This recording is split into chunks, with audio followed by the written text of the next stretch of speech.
This happened about 7 years ago, ironically on Halloween night.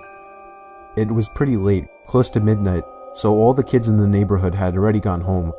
Even our neighbors across the way had stopped playing their corny Halloween tape.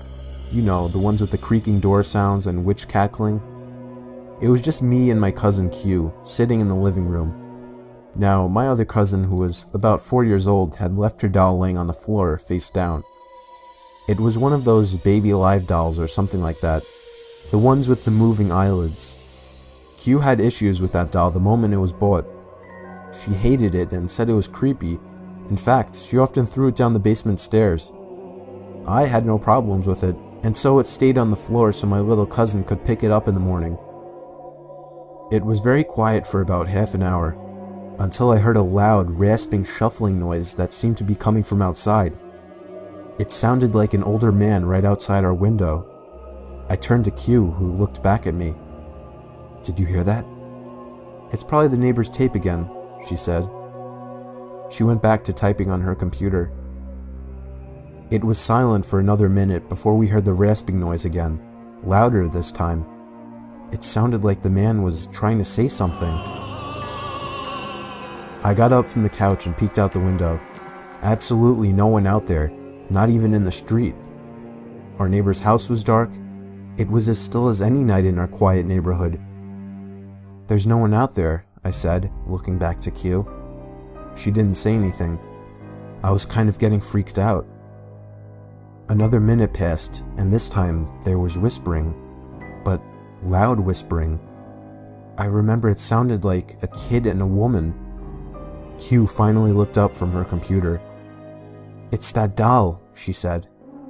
Of course she thought it was. She was very superstitious. I gave her a skeptic look. Let me say this, I don't believe in the paranormal. I leant down and picked up the doll. It was fine. Her eyes were closed. I forgot to say that it had a voice box thing in it, but it didn't have any batteries. I put it back down. "No, it's not. Just leave it alone," I told her. It was silent again. I went back to my seat on the couch. The rasping started again, and I heard the man say something garbled, followed by wheezing. I jumped up from the couch. I was going to see if it was coming from the backyard. Just as I started walking, I noticed that the doll had moved a little. I picked it up again and turned it over. Its eyes were open, and it was heavier than before. I dropped it, and Q threw it down the basement again. I still have no idea what to think. Q denies it ever happened, and my little cousin never asked about her doll after that. I saw the doll only one time after that, on the top basement step laying on its side. This time, I pushed it down the steps.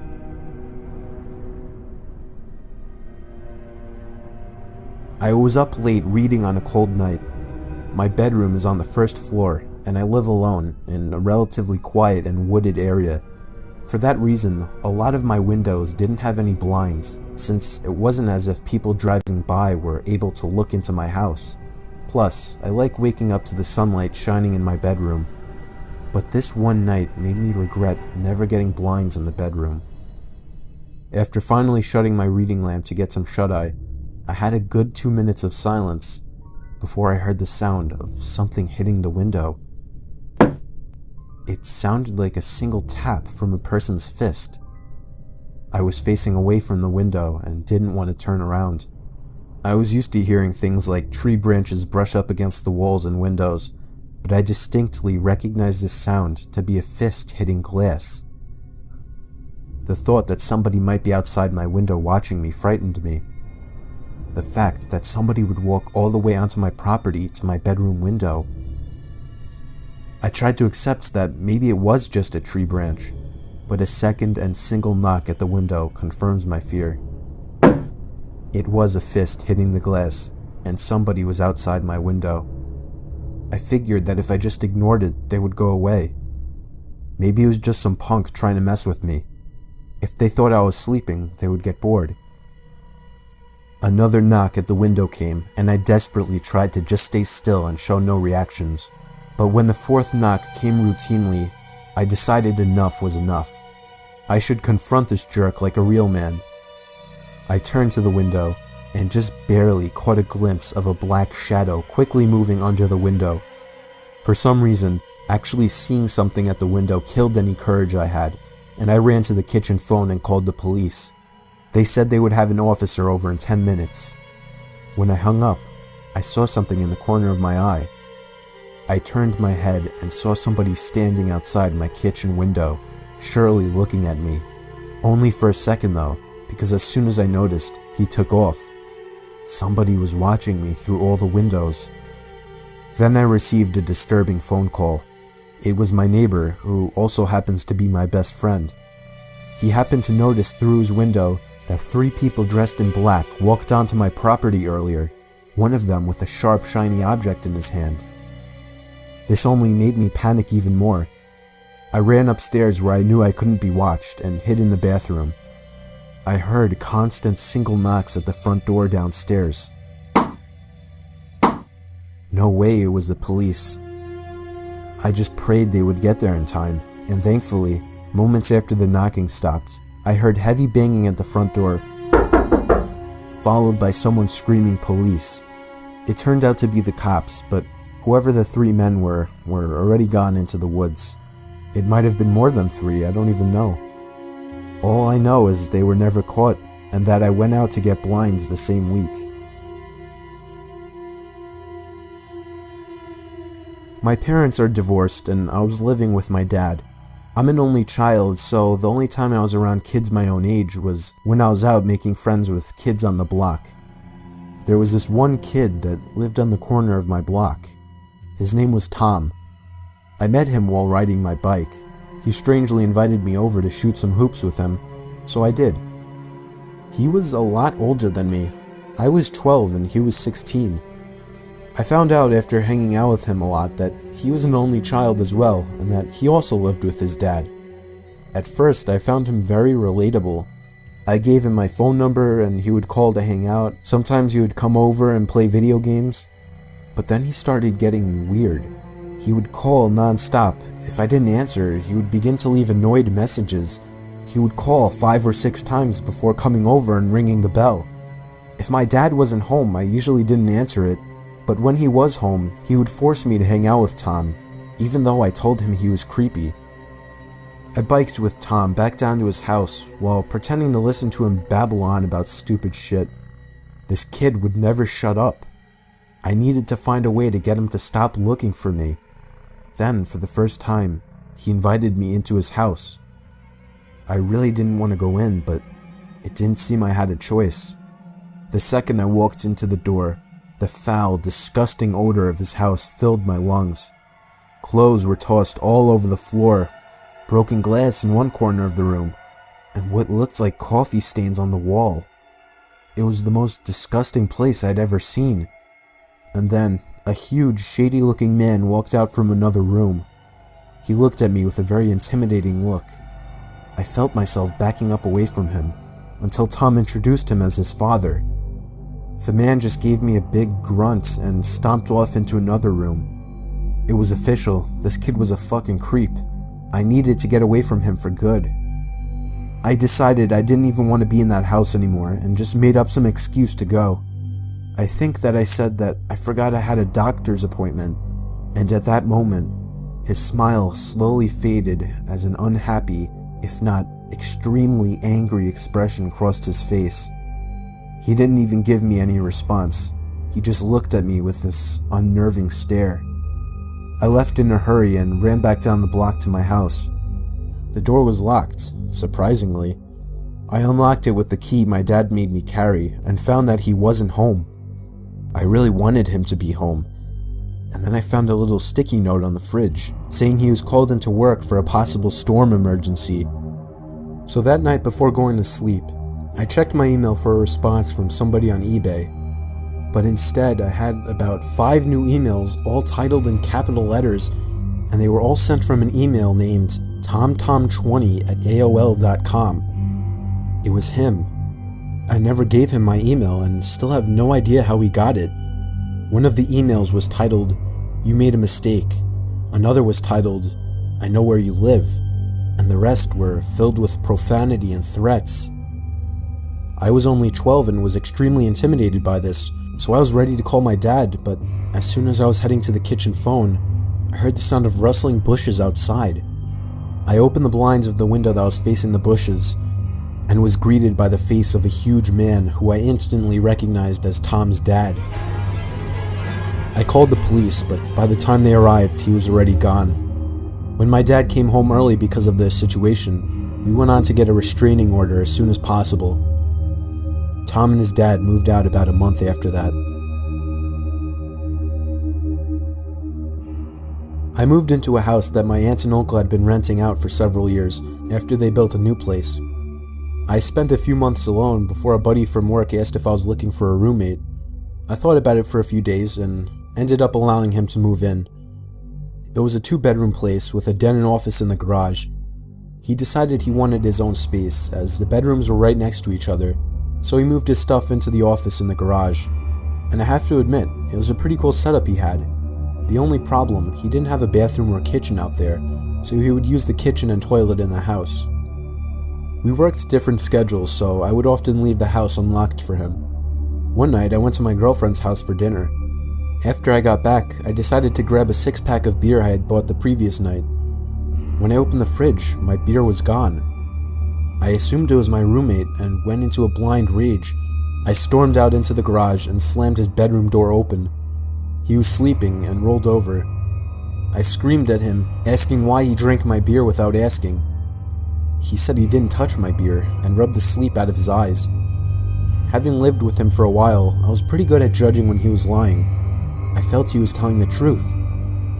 My heart sank as I came to the realization that somebody had stolen our beer from the fridge and whatever else. We went back into the house and made sure everything was in its place. The TV was there, all the furniture. It wasn't until I went into my bedroom and realized my $2,000 laptop was gone that we began to panic.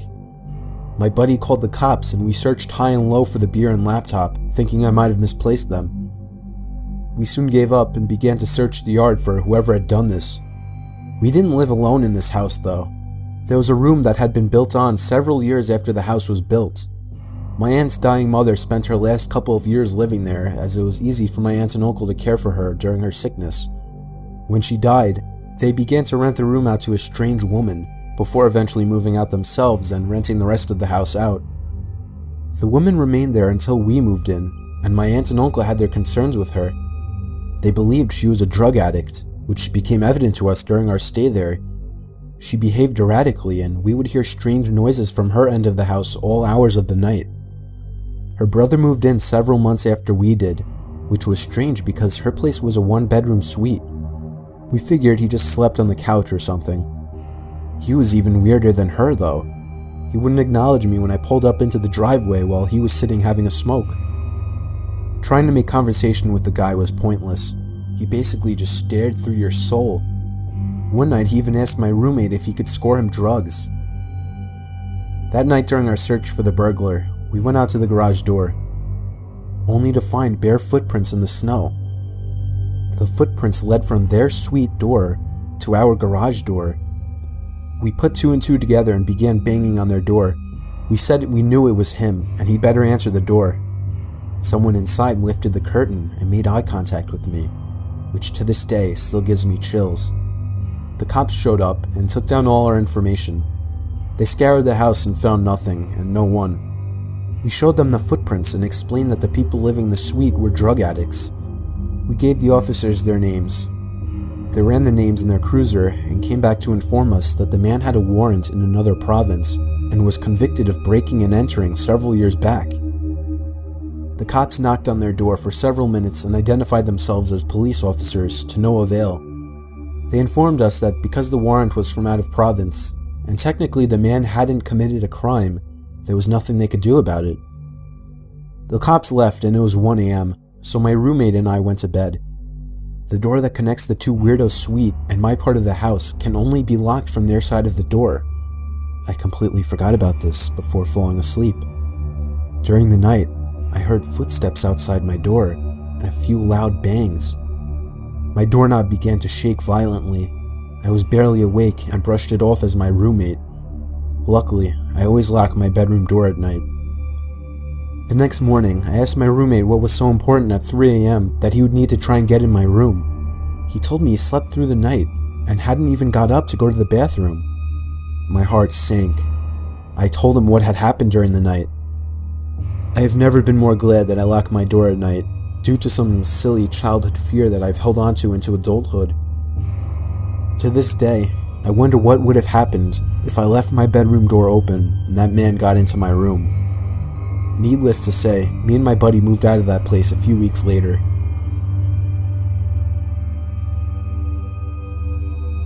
It happened on my friend's 21st birthday. We were throwing him a big party filled with alcohol.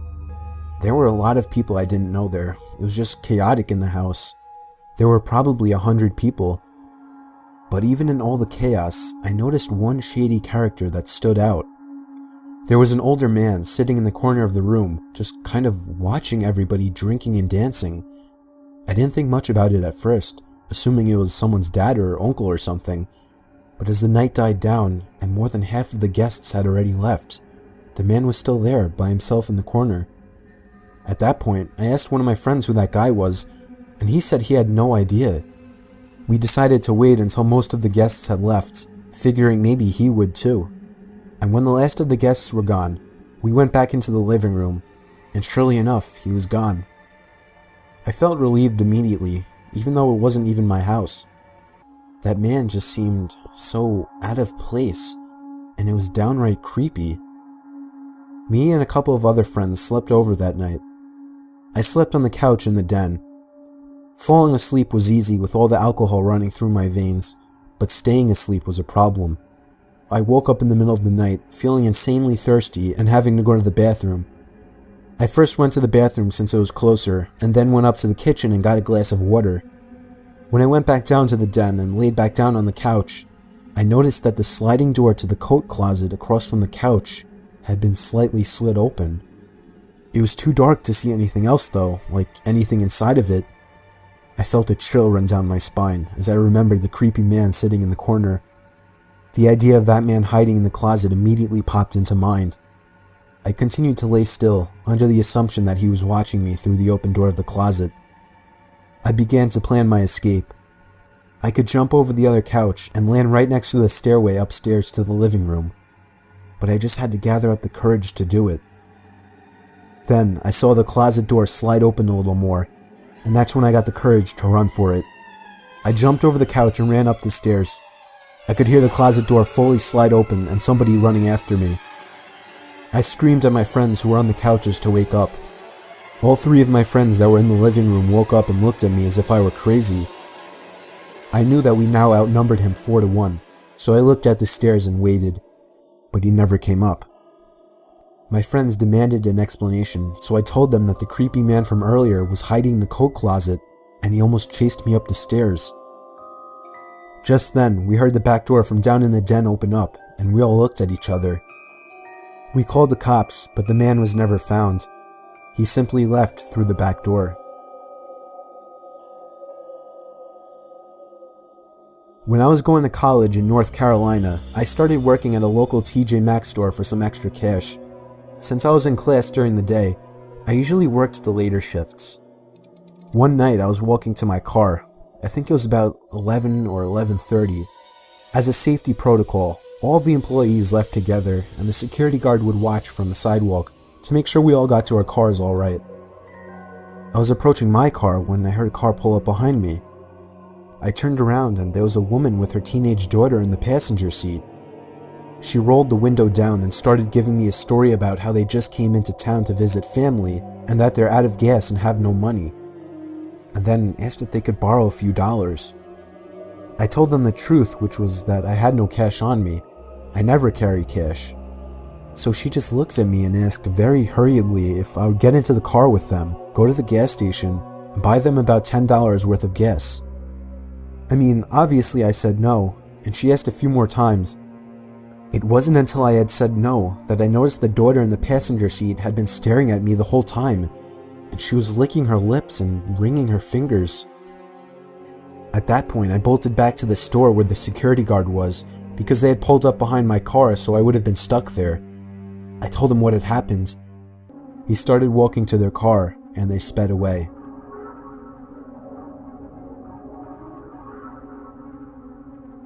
Working the night shift always sucked. I work in an office building and would constantly do the night shifts since it was the only time it would work out for me. I was just about always the only person on the floor I worked on, possibly in the whole building. There would always be a kind of eerie feeling to being in such a big building with most of the lights out and absolutely no one around.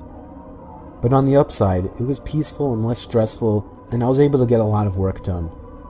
There was this one night though. It was a Friday night, around 2 in the morning. I was typing away on my keyboard when I heard a noise from outside my cubicle. It sounded like just a random crack from the walls or something. It's unusual in this building, but I didn't get too concerned about it. I resumed typing away and was once again interrupted by a sound. This time, the sound of a computer starting up. It caught me off guard. I was sure nobody else was working the night shift.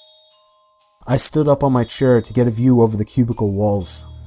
The glare of a computer screen in the dark was visible in a cubicle on the opposite side of the room. Then I did something stupid, something I regret. I asked if there was anybody there in a yell, hoping to get an answer from a fellow employee. But instead, I saw the glaring light of the computer monitor across the room turn off, and there was once again nothing but darkness on that side of the room. I started getting nervous. I turned off the lamp and computer screen so that I wouldn't give away my position to whoever that was. I crouched down and tiptoed out across to a nearby cubicle. There was just utter silence. I sat waiting for something to happen for God knows how long, but I eventually decided the coast was clear. I tiptoed down past all the cubicles until I reached the opening near the exit door to the stairs and elevators, and that's when I realized that my fearful suspicion was true.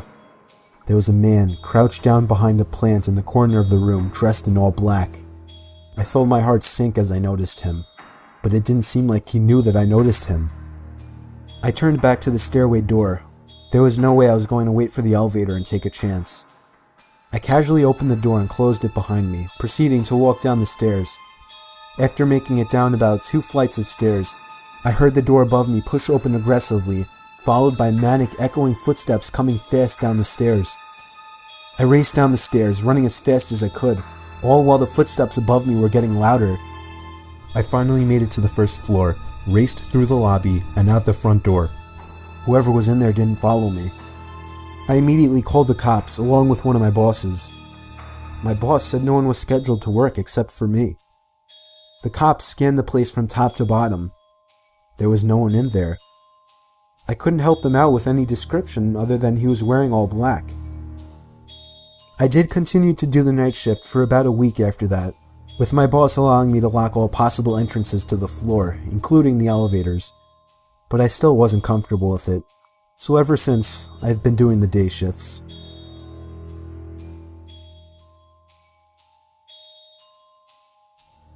It was 4 a.m. on a Saturday night. I woke up to my stomach rumbling, and nothing is worse than trying to sleep on an empty stomach. So I got out of bed and made my way to the kitchen to make a sandwich. But immediately I noticed that the cabinet was open.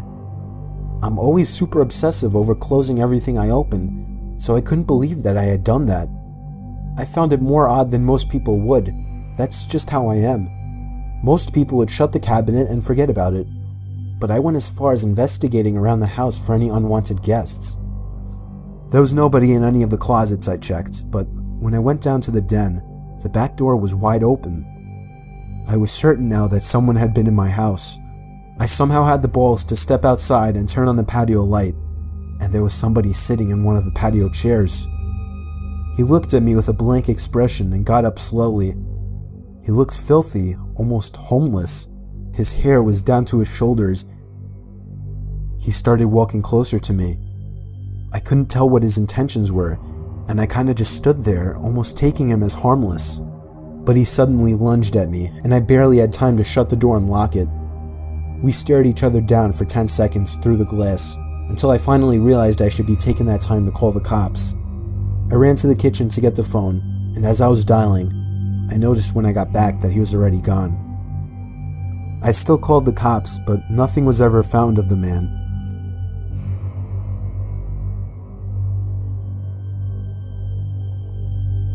This is a very weird story that took place a few months ago.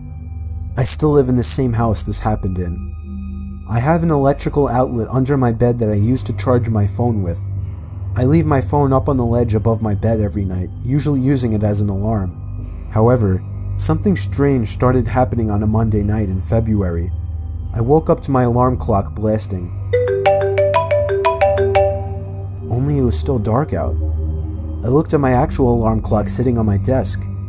It was 4 in the morning. I wasn't sure if I'd accidentally set a new alarm. The alarm was titled Down. I unset it and went back to sleep, not overthinking it.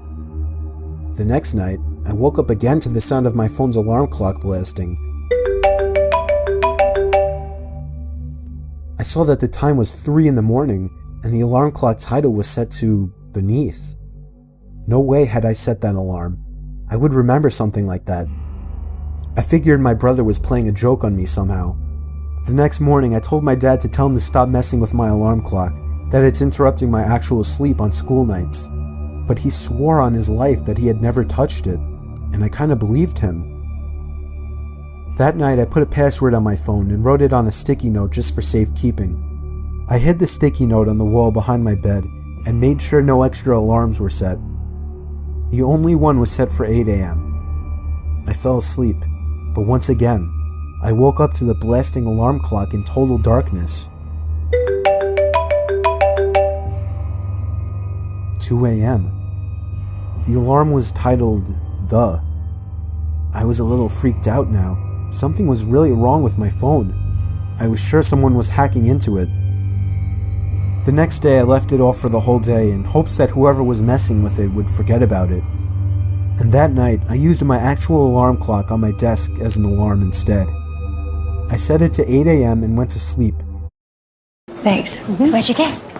Oh, I got another double shot, double cream, double froth, double pump, double whip, double hot, double calf, double sweet. Hey, did you know that Discover doubles your cash back at the end of the first year? You are cut off. You earn, we match. Debbie. Unlimited cashback match. But when I woke up, there was once again no sunlight. My alarm clock was off, so I couldn't see the time. It was my phone. It had been moved to the ledge. But the alarm clock sound wasn't the usual marimba. It was some kind of distorted screaming sound.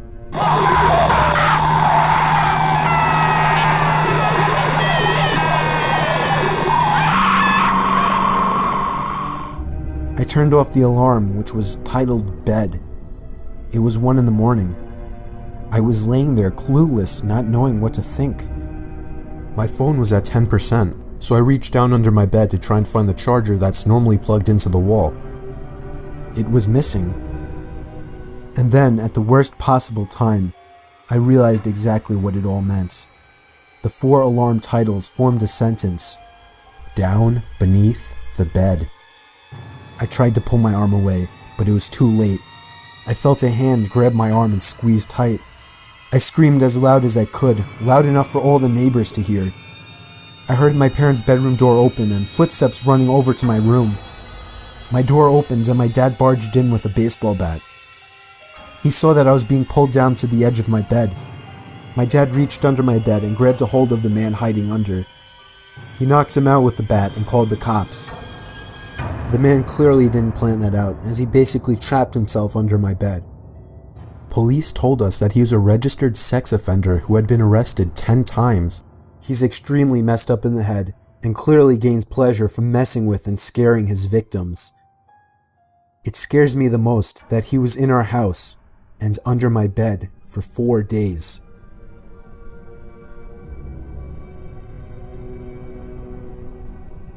The most horrifying experience that ever happened to me didn't even directly happen to me. I have a friend that I'll call Ty.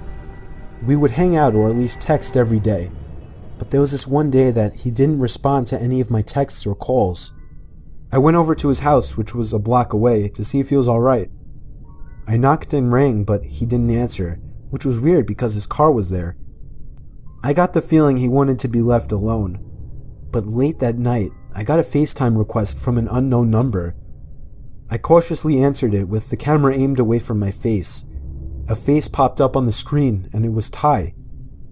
I felt so relieved and showed my face. When I got a little better look at his face, I noticed he looked different, like a lot more tired and, I don't know, paranoid, I guess. And he was also in an unfamiliar room. I asked him where he was and why he wasn't answering, to which he responded that he was fine and he was at home. I asked him whose phone he was using, and he just took a long pause before answering. He just blankly stared at the camera until finally answering that he was using his uncle's phone.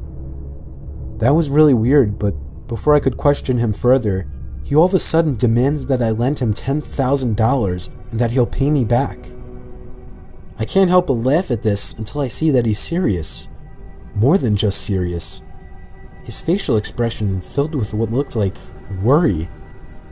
I asked him why the hell he needed so much money, and there was once again a huge pause, with him just staring into the camera.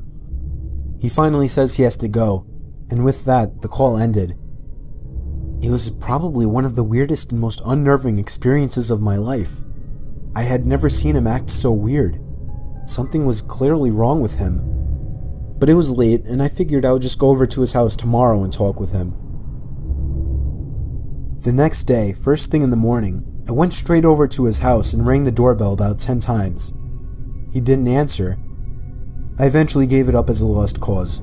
If he wanted to act sketchy, that was his problem. But late that night, around the same time, I received another FaceTime call from another unknown number. I answered it, and it was again Ty. But this time, he looked like shit. His hair was a mess. He had a cut on his forehead. He had bags under his eyes. I didn't understand what the hell was wrong with him. He wouldn't tell me anything. He just kept demanding $10,000 to be paid to some random address, to which I kept telling him no. And then he said something that still haunts me. He said in a shaky, nervous voice, "Come on, don't point a gun at my back." It hit me like a bullet as he said this, accompanied with an ever so slightly twitch of his left eye, to which I interpreted as a wink. But then, the call ended abruptly, and I can only imagine what was going to happen to him. By some miracle, I remembered the address and sent the cops there right away. It was an old abandoned house on a basically deserted block miles away from my house. They found Ty in the basement, beaten senseless and barely alive, but they got to him just in time. The sicko that did this to him was already long gone. Ty doesn't like to talk about it, but the most he told me was that he was walking home before everything went black, and he woke up in a dark basement.